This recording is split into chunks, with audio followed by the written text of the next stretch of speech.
बे सान 30 मार्चआवनो जोंनि माहारिनि सासे नेशनेलिस्ट लिडार मेंनो रोङै आरो गिनो रोङै जोहोलाव बालिराम बर' बिथाङा मुंख्लं जादों बा बिथांनि दिनै थैनाय सान आरो दिनै जोङो 26थि मुंख्लं सान जोहोलाव बालिराम बर'नि बेखौ दुलाराय बर' फरायसा आफाद उदालगुरि जिल्ला दुलाराय बर' फरायसा आफाद आरो हरिसिंगा आन्चलिक कमिटि आरो गासै बे ओनसोलनि रायजो राजा ज' लोगो नांनानै जोङो बेखौ दिनै खुंफुंदों। जोंनि माहारिनि जायफोर गेदेमा व्यक्तिफोर दङ आरो बड'फानि 6 बोसोरनि आलादा रायजो बड'लेण्ड सोमावसारनायनि समाव मेंनो रोङै जासे जायफोर बिथांमोना बर' हारिनो कन्ट्रिबिउसन होलांबाय बिहोमा होलांबाय आरो बिथांमोननि जे राफोद गोसोनि सोमावसारनायनि थाखायनो दिनै जोङो बिएसि आरो बिटिसि आरो बिटिआर मोनथाम जों गोरोबथासिम जोङो दिनै सफैनो हाबाय। बिथांमोननि बिहोमाखौ बर' माहारियाव जों मालाबाबो बावनो हाया। इयुन जोलैया बर'नि रावबो जाहाथे जोहोलाव जोहोलावजो बिथांमोननि कन्ट्रिबिउसन बिथांमोननि माहारि दानायनि जिखिनि माहारि निर्माणनि जिखिनि रल बेखौ जाहाथे रावबो बावगारा बिनि थाखाय जोङो जेब्लाबो बिथांमोननो जिखिनि जोङो फोरोंलांनांगौ खिन्थालांनांगौ जारिमिननि जिखिनि चेप्टारफोर दङ बेखौ जोङो मिथिहोनांगौ जों बेखौ मिथिहोलांगोन। बाथ्राया जाहैबाय जे भारत राष्ट्र आरो आसाम सरकारजों जि समाव नारा-नाथा जुजिनाय सोमावसारनाय जादोंमोन बे एखे समावनो जोंनि हारिनि गेजेराव माखासे आइडिय'लजिकेल कनफ्लिक्ट डेम'क्रेटिक आरो मोनसे नन डेम'क्रेटिक जि सोमावसारनाय आरो लोगोसेनो जोंनि गेजेराव माखासे एना एनि हिंसा हिंसि माखासे थासारिफोरखौबो सरकारि पक्ष बा बेसरकारि भाबैबो माखासे थासारि सोमजिहोनाय जादोंमोन जायनि थाखाय जोंनि गेदेमा सुबुंफोरा बर' हारिया रावबो लुबैयाखैमोन रावबो माने बेबायदि सानफेराखैमोन बर' हारियाव जे खोमसि जोमैनि दाखा साग्लोबगोन। नाथाय बे अबथिरा समावनो जोंनि गावनि गेजेरावनो गोरोन्थि सानलायनाय भुल बुजाबुजिनि थाखाय गोबां गेदेमा बिथांमोना दिनै जिउ गोमानो गोनां जाबाय मुंख्लं जानो गोनां जाबाय आरो दिनै जोहोलाव बालिराम बर'आ सोरगोआव जेरावखि थाया मानो बिथांनि सोरगोआरि जिउमानि अराय आलो गोजोननि थाखाय आनान गसाइनियाव आर'ज गाबदों आरो जोङो मिथियो जे बड'फा उपेन्द्रनाथ ब्रह्मआ बै समनि दरं आरो आथिखालनि उदालगुरियाव जिखि माने हाबाफारियाव फैया मानो बा दुलाराय बर' माहारिया आलादा रायजो मोनफुंनांगौनि थाखाय जिखिनि थांखि बिथांखिफोर लाया मानो सोमावसारनायानो जा दिल्लीयाव सावरायनायानो जा गासै बिथिङाव बालिराम बर' बिथाङा बड'फानि आगदा आखाइ बायदि खामानि मावदोंमोन आरो बे बाथ्राखौ बिथांजों हाबा मावफाग्रा गेदेमा जायफोर जोंनि दैदेनगिरिफोर दङ जोंनो खिन्थादों मिथिहोदों आरो बालिराम बर'नि खोथा बा बिथांनि डिसिसन मोनाब्ला बड'फाया जेबो डिसिसनखौनो माने लायामोन। दा बेखायनो बालिराम बर'आ जे बड'फानि सोमावसारनायाव आगदा आखाइ बायदि राफोदहै आरो माने गोरा मेलेमजों खामानि मावदोंमोन फोथांनानै लाखिनांगोन। बड'फानि आदर्श सान्थौ सानस्रि गेरेमसा माहारि दानाय आरो बालिराम बर'नि जे हाबा मावलांनाय बेनि गेजेरजों बर' माहारिखौ दानायनि थाखाय दुलाराय बर' फरायसा आफादा हाबा मावलांगोन। आथिखालाव जोङो नुनो मोन्दों जे राजखान्थियारि माखासे एना एनि माखासे जुक्ति डिबेट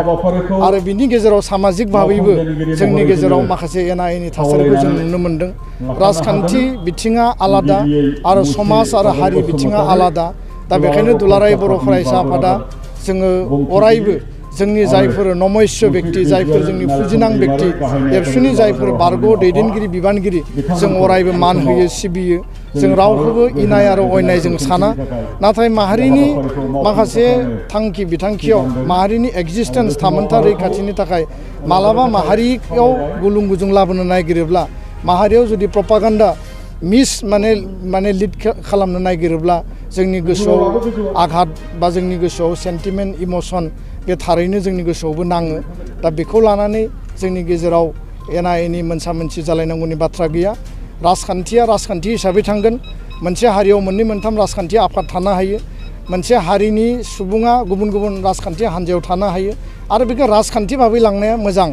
सोरबा मालाबा पावाराव फैगोन मालाबा सोरबा अपोजिसन जागोन आरो बिनि उनाव परिबर्तन जागोन सोरबा पावाराव फैगोन सोरबा अपोजिसनाव थागोन। दा बे पावार आरो अपोजिसनखौ लानानै जोंनि गेजेराव समाजाव बेले बेजे लाबोनो नागिरनाय खौसेथि गैयै लाबोनो नागिरनाय हिंसा हिंसि थासारि लाबोनो नागिरनाय बे मुथि मोजां नङा। दा बेखायनो आङो खावलायगोन जे बर' हारिया बेबायदि एना एनि गोलाव सम नुबोबाय बारबोबाय गोबां जिउ खहा जाबाय जोंनि गेजेराव गोबां माने हिंसा हिंसि जालांबाय आरो जों बेखौ लुबैलिया आरो बालिराम बर' बिथांनि जि मोनसे थासारियाव जिउ गोमानो गोनां जानाय बेबो बेबायदि थासारिनि थाखायनो जादोंमोन दा बेखायनो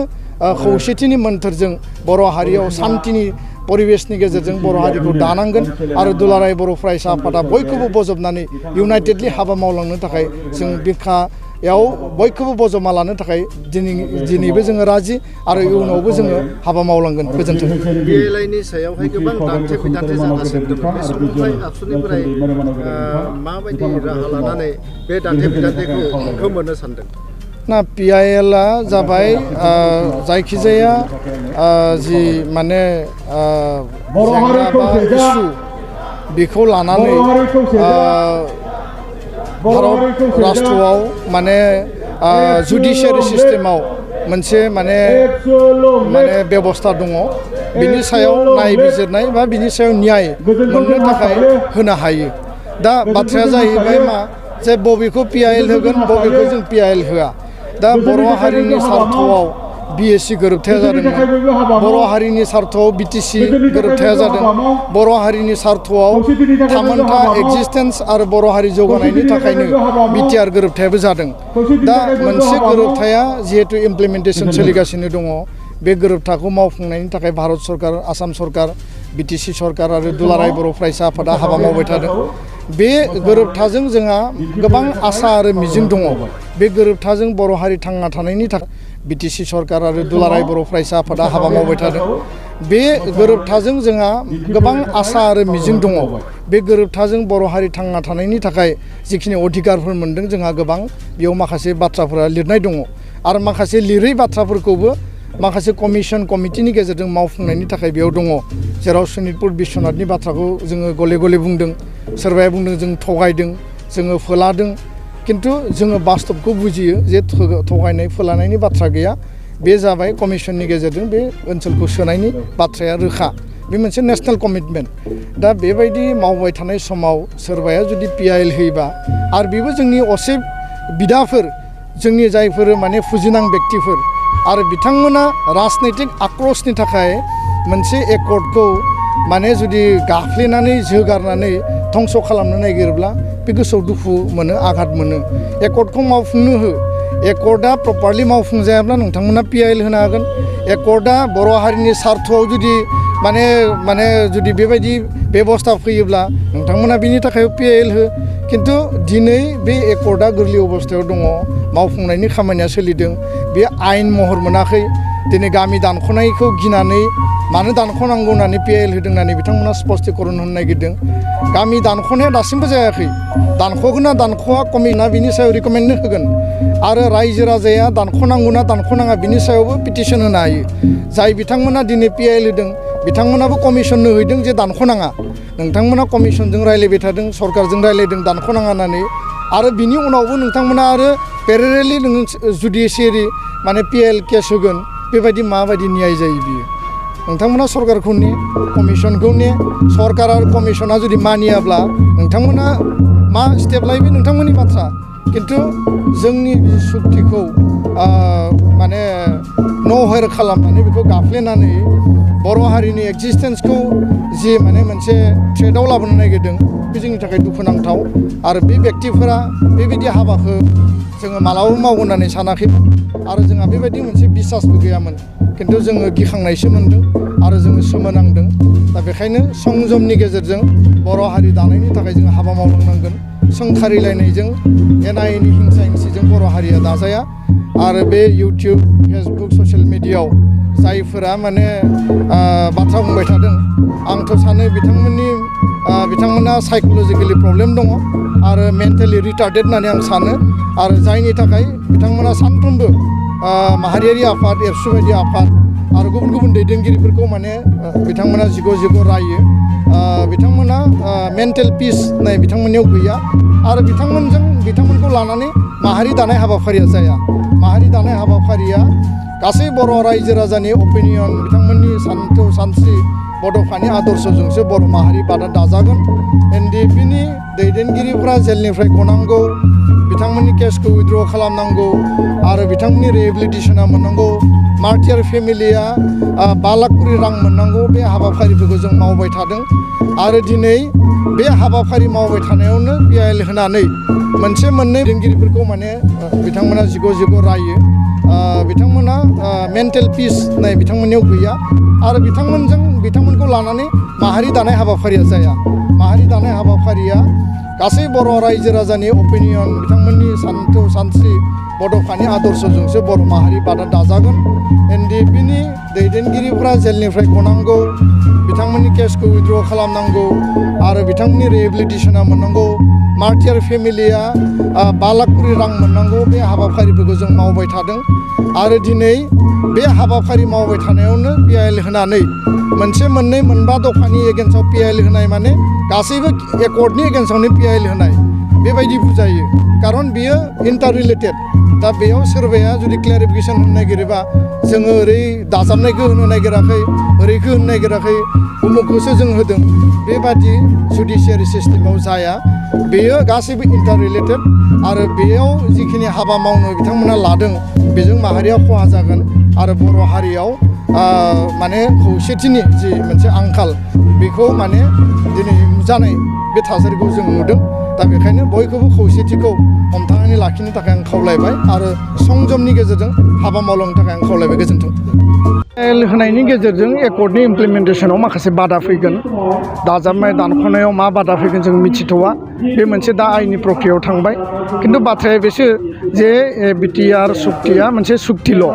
बेयो आयेनाव महर मोनाखै बेयो आयेनाव महर मोनगोन आरो केसआ अब्लासो माने बास्तब जायो जेब्ला मोनसे एक्ट बा आयेन मोनसे डिसिसनाव कमप्लिट जानायनि उनाव बिनि सायाव केस होयो दा एकर्डआनो आयेनाव महर मोनाखै मोनगोनसो बिनि सिगां जुदि नोङो PIL केस होयोब्ला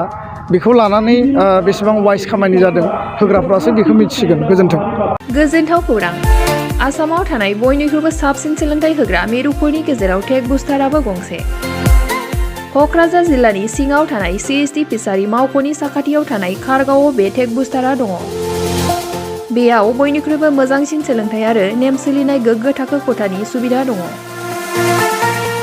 सारा भारतनि गेजेराव सायख'जानाय बायदि सोलोंथाइजों सोमोन्दो थानाय फोरोंगिरिफोर दङ